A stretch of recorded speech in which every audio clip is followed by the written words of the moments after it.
terra, e ele ensinava um evangelho que ia totalmente contra o que os fariseus pregavam e se diziam ser certo. Os fariseus e os escribas daquela época, eles diziam que um evangelho poderia ser por diferentes classes. Os fariseus, eles eram uma classe, os judeus eram outra classe. Então aqui nós temos que no capítulo 15 Jesus começa a ensinar por parábolas, e vemos que quem estava ouvindo, quem mais ouvia Jesus, era outra classe, eram os publicanos e os pecadores.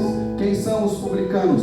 Pessoas, judeus, que eram cobradores de impostos. Então, por exercerem essa função, eram esquecidos muitas das vezes e abandonados, criticados por serem judeus e estarem em serviço de Roma. Então, eles eram, na sua sociedade perante os judeus, eles não eram muito reconhecidos. E também temos os pecadores, né? Por que não dizer que somos nós, os pecadores, uma classe na época que era marginalizada, uma classe bem inferior, irmãos. Então Jesus, ele se dirige diretamente a esse povo, ao povo que não tinha voz, ao povo que não tinha autoridade. E os fariseus, eles diziam que Jesus estava errado, por isso a perseguição, por isso a afronta, mas tudo acontecia conforme tinha que acontecer. Jesus veio para quebrar aquele evangelho, aquela religiosidade hipócrita. E hoje, irmãos, infelizmente, trazendo agora para a nossa realidade, nós, cristãos, que vivemos o verdadeiro evangelho, vivemos a essência de Cristo, por que não olhar para o mundo aí fora e ver os evangelhos coaches, e ver os evangelhos que pode tudo, que você vem, mas não tem uma transformação. Então, através da palavra, com a força do Espírito, somos chamados a pregar contra, não com violência, não com força, mas dizer e fazer com que o Espírito Santo, através da palavra, entre nos corações, como eu disse, não por força e por violência, falar a verdade, andar na conduta de Deus, porque o testemunho é uma arma. Não precisa eu chegar e falar muito, porque às vezes no falar você vai deixar a pessoa fadigada, mas a pessoa te olhando e vendo que você tem uma conduta. Jesus muitas das vezes não precisou falar, apenas dele passar por ali, as pessoas sabiam que ele era alguém diferente. Então você que aqui está hoje, somos espelho de Cristo, imagens separadas para viver uma boa obra. Então, se estamos aqui, como que os filhos pródigos virão se nós que estamos aqui não damos um bom testemunho? Infelizmente, vemos pessoas por aí fora que dão um péssimo testemunho, que não sabem dar um bom testemunho. Vem na igreja todo bonitinho, arrumadinho, mas na conduta, no trabalho, no estudo, eu vou falar, Jesus, na faculdade, não tem uma conduta do verdadeiro evangelho. Então Jesus nessa noite nos convida, se quer ver os pródigos retornarem, se quer ver os milagres acontecerem, então vamos começar a viver o verdadeiro evangelho. Então Jesus começa a pregar, como eu disse, por parábolas. Os fariseus o ouviam e o criticavam, os publicanos e pecadores o olhavam e o admiravam, porque viam nele algo que eles precisavam ouvir, viam nele uma esperança, viam nele algo que podia transformar. Então ele explica, e nós vemos no capítulo 15 três parábolas: a da ovelha perdida, a da moeda perdida, que é a dracma perdida, e do filho pródigo. E nas três parábolas nós vamos ver que Jesus enfatiza que Deus, ele ama os perdidos, o amor que Deus tem aos perdidos. E nós vamos adentrar na parábola do filho pródigo. É Jesus trazendo a eles uma reflexão, aos próprios fariseus, e trazendo agora na nossa realidade quem nós somos. Adentrando na palavra do pródigo, temos três pessoas. O pai simboliza Deus, o filho mais novo, que é o pródigo, representa eu e você, dependendo da situação, e o terceiro é o primogênito, que na época representava os fariseus. Então Jesus começa a ensinar e ele fala, o começo da parábola: existia um homem que tinha suas propriedades e seus 2 filhos.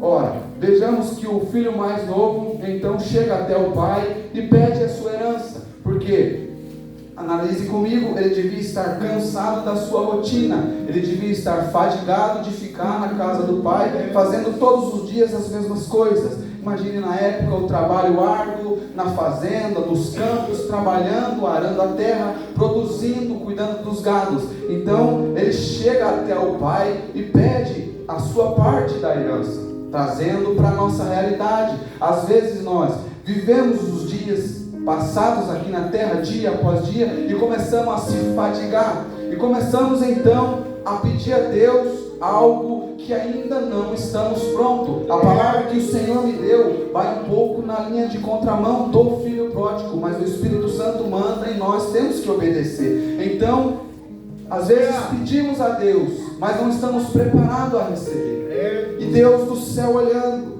e Deus sabe que se der naquele momento, será a nossa ruína. Porém, Deus permite com que você vá prosseguindo e as coisas vão acontecendo.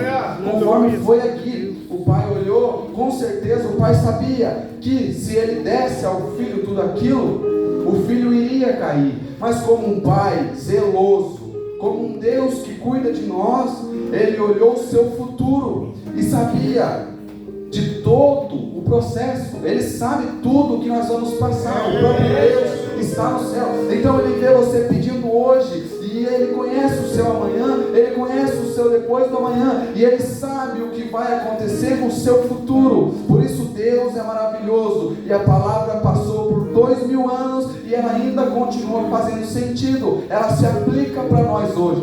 Então o filho chega, o pai dá a ele o que ele pediu, e ele sai desbravar o mundo. Quem nunca, irmãos? Eu tenho um testemunho, acredito que você que aqui está também, saiu pelo mundo afora, achando que encontraria lá fora o que somente Deus tem para nós. Somente na presença de Deus nós conseguimos encontrar o refrigério, aquilo que falta na nossa alma. E às vezes as pessoas estão lá fora, está faltando um incentivo da nossa parte, falta às vezes uma palavra da nossa parte. Se você estiver andando na rua, pense comigo agora, e chegar alguém e falar: eu estou desanimado, eu preciso de uma palavra, mesmo que essa pessoa não seja cristã, essa pessoa não conheça, você tem palavra para dar para ela? Você tem algo de Deus, a palavra que vivifica, para lançar semente e ela germinar, criar raízes, e a pessoa vir até a igreja e falar: eu ouvi a palavra que fulano me falou, é essa palavra que vivifica, que transforma. Então esse jovem, ele sai, e a palavra do Senhor e a parábola diz que ele começa a esbanjar, a viver uma vida de extravagância, começa a viver uma vida perdendo tudo o que Deus deu para ele. Então chega o momento em que a crise e a fome aonde ele estava chega. Então nós vemos escolhas erradas, vai surgir consequências, e através das suas escolhas no começo, agora ele vai pagar o preço. E às vezes, irmãos, trazendo para a nossa realidade, através dos processos é que nós somos moldados, é através da falta de alguma coisa que nós realmente voltamos à palavra de Deus, é através às vezes das dores e das súplicas que nós encontramos um refrigério na palavra. É o momento que com lágrimas nós se derramamos ao altar de Deus e pedimos: Pai, tem misericórdia de mim, eu fiz as escolhas erradas, mas agora eu me arrependo. Então é os processos que nos moldam, é os processos que nos transformam. E este jovem aqui chegou ao ponto de ele, como um judeu, a história conta que ele era um judeu, ele teve que ir cuidar de porcos, e os irmãos sabem que para os judeus porco é imundo, não pode ter contato, ou seja, ele perdeu as suas origens, por causa das suas escolhas, ele perdeu os seus princípios, ele já não segue mais a conduta, ele pecou contra o céu, ele pecou contra o Pai, e agora ele perdeu a origem. O pecado ele nos afasta, as escolhas erradas nos reprime e nos deixa abatido, ele faz com que nós perca a nossa essência, e às vezes olhamos no espelho e aquela presença gostosa que nós tínhamos na presença de Deus, o brilho nos olhos já não estão mais, e como é doído, Vamos para a história de Sansão. O Espírito Santo está conduzindo. Era cheio de Deus, um homem separado, nazieu de Deus, chamado para fazer uma diferença, salvar o povo da humanidade israelita, mas através das suas atitudes, a palavra do Senhor diz que o Espírito Santo se retirou dele. E é interessante, analisando a história, nós vemos que quando o Espírito Santo descia, Sansão ficava forte. Vamos para Atos 2, quando o Espírito Santo desce, o povo se alegrou. Quando o Espírito Santo desceu, o povo festejou. Mas agora, quando ele vai embora, você não sente. Quando o Espírito Santo se afasta do seu coração, você não vê. Você vai perceber quando for tarde demais, humanamente falando. Você vê que perdeu a essência e a presença. Aí vem o preço, aí vem a fome, aí vem a falta de Deus. Só que é interessante, irmãos, que chega um momento em que aquele jovem, a Bíblia diz que ele, caindo em si, ele lembrou da casa do pai. Ele lembrou que na casa do pai tem comida. Ele lembrou que na casa do pai tem fartura. Ele lembrou que na presença, e quando estava caminhando com o pai, ele tinha ensinamentos, ele tinha conduta, ele era reconhecido como um servo, como um filho do pai que o ama. Então, caindo em si, ele recuperou a sua consciência e pensa: vou voltar para a casa do meu pai, porque lá muitos trabalhadores têm muita comida, muito pão. Quem está na presença de Deus é fortalecido. Quem tem a presença de Deus é cheio da presença. Quem é fortalecido por Deus, vai aonde for, não vai perecer. Mas quem se afasta da presença de Deus, começa a perecer. E a Bíblia diz que aquele menino, aquele jovem volta, e o pai mais do que depressa o recebe novamente. É interessante ver que o pai sempre estava olhando o caminho para saber e ver quando o filho estava voltando. Deus jamais deixa de cuidar de mim e de você. Não importa as escolhas que nós façamos hoje ou amanhã, ou as escolhas de ontem, Deus jamais vai virar a face para nós. Enquanto estamos na terra, enquanto Cristo não voltar, temos a chance da redenção. Enquanto você está aqui adorando, tem a chance da redenção para a sua casa. Enquanto você está aqui adorando, tem a chance da redenção para o seu filho. Agora vai para onde o Espírito Santo manda. Enquanto você está adorando, Deus está trabalhando. Enquanto você está exaltando, o Espírito Santo vai lá. Enquanto você ora aqui, Ele move lá. Sabe a pedra que está impedindo a sua família de servir? É através da oração que o Senhor envia o seu anjo e a pedra é retirada. Lembra de Lázaro, quando ele morreu, após 4 dias morto, o Senhor Jesus chegou, olhou e falou: esse aí não é para a morte não, é para a glória do meu Pai. Então deixa eu te dizer, está passando por um processo, está vendo a sua família perecer, é o processo para a glória de Deus ser manifestada na sua casa. É através da adoração que Ele move, é através da adoração que Ele vai lá. Ele estava vagando pelo mundo, foram praticamente 9 anos perdido no mundo, mas a minha mãe estava na oração. Eu me emociono quando eu falo, foram 9 anos de aprendizado lá fora, para que hoje eu suba aqui e saiba dizer que quem está lá fora ainda tem vida, quem está lá fora ainda tem esperança, quem está lá fora ainda pode ser alcançado. Ei, deixa eu te dizer, se o teu filho está nas drogas, tem chance de ser salvo, porque eu estava lá. Se o teu filho está na cachaça, deixa eu dizer, tem chance para ele, porque eu estava lá. E hoje eu estou aqui e glorifico o nome dele. Então é através da adoração. Sabe essa campanha? O Espírito Santo de Deus fala no meu coração que no dia do encerramento Ele vai fechar essas portas com chave de ouro. E você que está aqui hoje adorando e buscando, o Senhor vai fazer e o nome dele vai ser glorificado. Aleluia! Meu Deus, o seu Deus é fiel. Não importa se está aí fora, não importa se está perdido, acha que é dono do próprio nariz, acha que pode andar fazendo o que quer, mas o Senhor é o Deus que pega do monturo e faz sentar no meio dos príncipes, e o nome dele é exaltado. Aleluia! Glória a Deus! Aleluia! Eu amo pregar a palavra do Senhor, porque eu não sabia falar direito. Se eu subisse aqui, irmãos, 5 anos atrás não ia sair nada porque eu travo. Eu ainda sinto um temor e a minha esposa sabe disso. Mas se não sentir temor está errado. Mas o meu coração enche de alegria por poder falar desse evangelho que transforma. Enquanto eu estava lá fora, eu via pastor passar na rua, eu levantava um litro de cachaça e oferecia. Olha, falta de respeito. E falava que é um gole, rapaz. Eles olhavam para mim e com certeza falavam: Jesus vai te salvar. Eu chegava na casa da minha mãe, cheio de droga, cheio de cachaça. E minha mãe olhava para mim e falava: eu vou ver você de terno, rapaz. Eu ria dela e falava: tá doida que eu vou pôr de terno? Você acha que eu vou andar todo engomadinho? Olha eu de terno aqui, todo bonito, para a honra e glória do nome do Senhor. É através da adoração, a persistência no evangelho.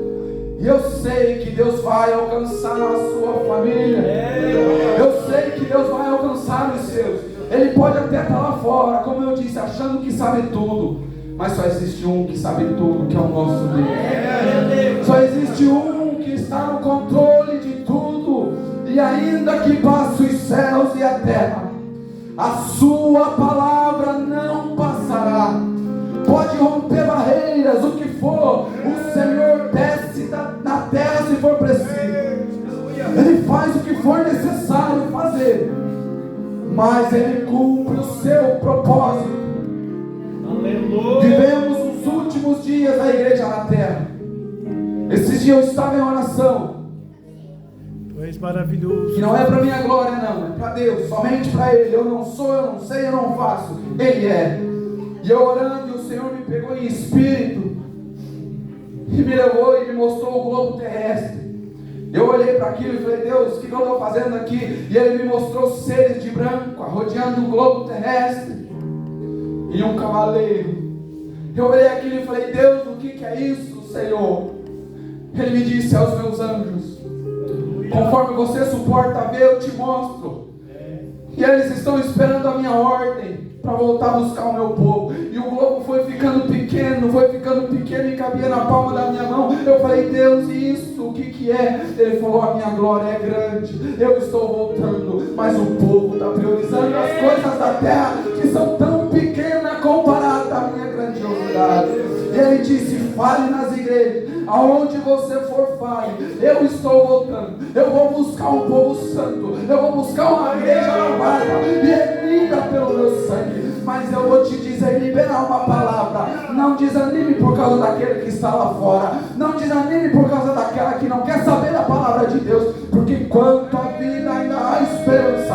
Cuide de você, adore você, peça a você, que através da sua adoração Deus vai lá e tira do monturo. Era manda saia. Eu estou sentindo Deus aqui. Eu estou sentindo o grandão aqui. Eita glória. Eu vou falar tudo o que Ele me mandar falar nessa noite. Xinivida, Ramandarabai, é Xomandá. Glória. Eu estou sentindo Deus aqui. Ei, jovem, o Espírito Santo de Deus mostra na minha mente agora que Ele tem uma obra na sua vida. Muitos lá fora já tentaram tirar você da presença. Muitos lá fora tentaram falar coisas que te desestabilizaram no momento. Mas o Senhor é o Deus que te sustenta. É o Senhor que vai fazer na sua vida algo grandioso. Sabe quando você está tocando aqui, o Espírito Santo está do ladinho. É através da sua adoração que Ele vai preparar as coisas para você. Oh, Deus grandão. Vai valer a pena cada adoração, cada lágrima derramada. Às vezes nós seguimos sozinhos. Às vezes nós estamos na casa de Deus adorando com o coração quebrado. Esses dias eu fui para a igreja numa quinta-feira e meu coração estava moído. Parece que pegaram meu coração e fizeram assim. Eu falei: Deus, eu não aguento assim. E era naquele dia que Deus queria me usar. Era naquele dia que Deus queria que eu desse um abraço em alguém. E adivinha o que é que eu fiz? Eu não abracei. E isso vai me assombrar pro resto da minha vida. Porque se eu tivesse levantado e abraçado aquele jovem que estava lá, através do abraço, ferido, cura as outras pessoas. Às vezes nós não entendemos o porquê das dificuldades. Não entendemos o porquê de tanta luta e tanta afronta, irmão. Mas é através disso, o poder de Deus se aperfeiçoa E nós queremos entender os processos. Queremos colocar, às vezes, as dificuldades acima de Deus, mas não é assim. É Deus acima de tudo. É Deus acima da vida. É Deus acima dos céus. É Deus acima da igreja. Eita glória! Oh, alabando a soia. Tem algo de Deus vindo para essa igreja aí. Eita glória! O Senhor me mostra. Não vai comportar tanta pessoa aqui dentro, não. Vai ser tão grande a glória de Deus neste lugar. Almas serão alcançadas pelo evangelho pregado. Oh, repiai, achou, mandai. Eita glória! Muitos olham e pensam, mas porque eles estão lá nesse frio adorando ao Deus que eles dizem que existe. Mas como que eu nunca vi esse Deus, eu também nunca vi com os meus olhos carnais, mas com os espirituais eu já contemplei Deus, eu já contemplei a glória dele, eu já pude estar junto com ele adorando, eu já vi o Espírito Santo. Eu vou contar aqui, irmãos, hoje é noite de testemunho. Uma vez eu estava trabalhando e eu comecei a orar a Deus, trabalhando, e falei: Senhor, tantas pessoas na Bíblia já viram anjos. Sodoma e Gomorra estava perdida e os anjos desceram lá e eles viram os anjos. Jacó era um homem que enganava antes de ser transformado, e ele viu um anjo. E por que eu, depois de tudo que eu já passei, nunca vi nenhum anjo? Olha a ousadia, irmãos. O crente tem que ser ousado, mas com limite também. Falei: Senhor, eu quero ver um pouquinho da sua glória. E eu trabalhando, e Deus parece que não me ouviu naquele momento. E quando eu estava indo embora, eu senti uma presença andando ao meu lado. Eu fechei os olhos, parei e falei: eu vou desmaiar aqui. E eu fiquei quietinho assim, imaginando um ser de branco. De repente eu abri os olhos, falei: não, era coisa da minha cabeça, eu estava imaginando. Eu abri meus olhos e um ser de branco subiu assim, e ele ficou acima de mim, Fidelis. E ele olhou e estendeu as mãos e falou: ei, por acaso a minha presença é pior do que a de um anjo? Era o Espírito Santo de Deus ali, e ele falando: eu estou aqui porque você quer ver um anjo. Se eu estou aqui na minha presença, glória! Sabe o que é isso, irmão? É para quebrar barreira, é para quebrar as coisas, o que muito diz por aí: ah, mas Deus não faz, Deus não se aparece. Ei, deixa eu te dizer, Deus faz sim, Deus aparece sim, basta se posicionar como um adorador.